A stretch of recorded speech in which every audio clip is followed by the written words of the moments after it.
He took a deep breath and lifted himself even higher.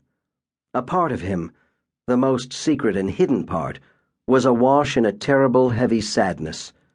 It was overwhelmingly disappointing to him that he hadn't had the courage to do what needed to be done.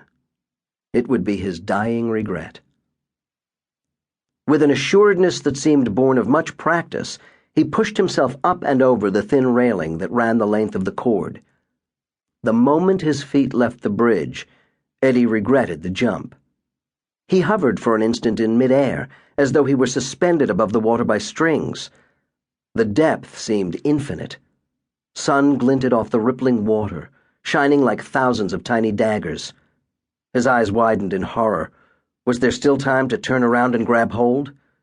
He twisted his body hard to the right, and then he fell. The acceleration took Eddie's breath away. The pit of his stomach knotted with a sickening combination of gravity and fear. His light wind jacket flapped with the whipping sound of a sail, catching a new breeze. The instinct for self-preservation was as powerful as it was futile. His eyes closed, unwilling to bear witness to his death. Pitching forward, his arms flailed above his head, clawing for something to grab. His legs pumped against the air. 2 seconds into the fall, 2 more to go. He could no longer see color, shapes, light, or shadow. "Mother, please forgive me," he thought. A barge he had seen in the distance before the jump faded from view. The sun vanished, casting everything around him into blackness.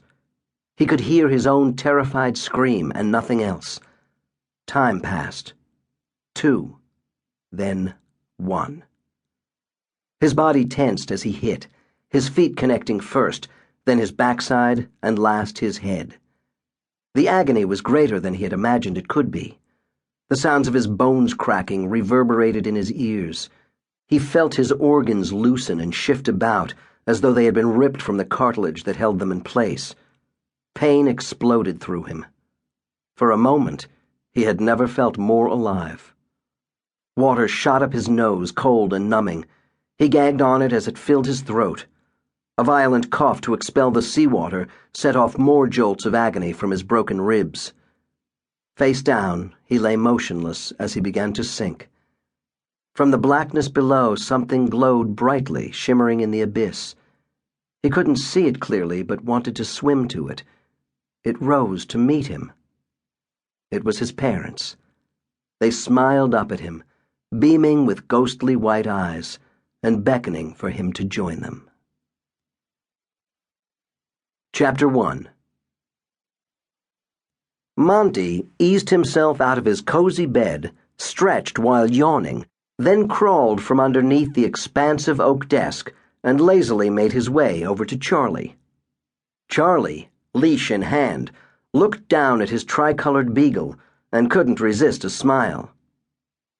"Who heard me getting his leash, huh?" Charlie asked, scratching Monte in his favorite place behind his ears. With his tail wagging full speed, Monte looked longingly up at Charlie, his inky eyes pleading for a quick start to their morning walk. Charlie, who didn't even own a plant before he brought Monte home from the breeder, now couldn't imagine life without his faithful friend. Named after jazz guitar great Wes Montgomery, and in honor of his lifelong passion for the art form, Monte wouldn't have come to be had Charlie not been such a lousy boyfriend. It was Gwen, his last in a string of short-lived relationships, who suggested that Charlie's rigid routines and dislike of, as she put it, messy emotions made him a better candidate for a dog than a girlfriend.